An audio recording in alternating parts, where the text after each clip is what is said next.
হজের যে তিনটা ফরজ, ইহরাম বাঁধতে হবে, কাবা শরীফ জিয়ারত অর্থাৎ কাবা শরীফের চতুর্দিকে তাওয়াফ করতে হবে, আর 9 জিলহজ আরাফাতের ময়দানে উপস্থিত থাকতে হবে।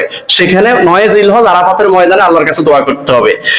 এরপরে আল্লাহ পাক রব্বুল আলামিন প্রত্যেক হাজীদের উপরে একটা জিনিস ওয়াজিব করে দিয়েছেন, সেটা কি জানেন? যখন হযরতে হাজেরা রাদিয়াল্লাহু তাআলা আনহা পুত্র ইসমাঈলের জন্য পানির জন্য একবার সাফা পাহাড় আবার মারওয়া পাহাড়, একবার সাফা পাহাড় আবার মারওয়া পাহাড় দৌড়াদৌড়ি করেছেন 7 বার। কয়বার? 7 বার দৌড়াদৌড়ি করেছেন।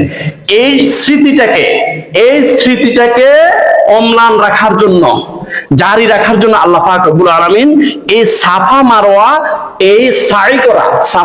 সাই করাটাকে ওয়াজিব করে দিয়েছে প্রত্যেক হাজীদের উপর।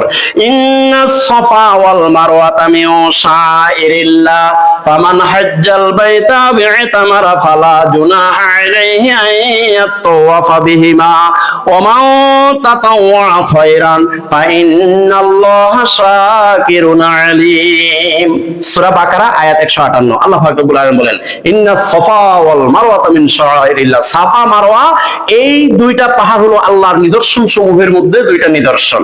ইন্নাস সাফা ওয়াল মারওয়াতা মিন শাইরিল্লাহ ফামান হাজ্জাল বাইতা বি'তামারা ফালা জুনাহা আলাইহি আন ইয়াতাওয়াফা বিহিমা। কোন একজন ব্যক্তি হজ করুক অথবা উমরা করুক, যেটাই করুক না কেন, ওই হাজীদের উপরে সাফা মারওয়া পাহাড় সাই করা তাদের উপর ওয়াজিব করে দিলাম। সুবহানাল্লাহ।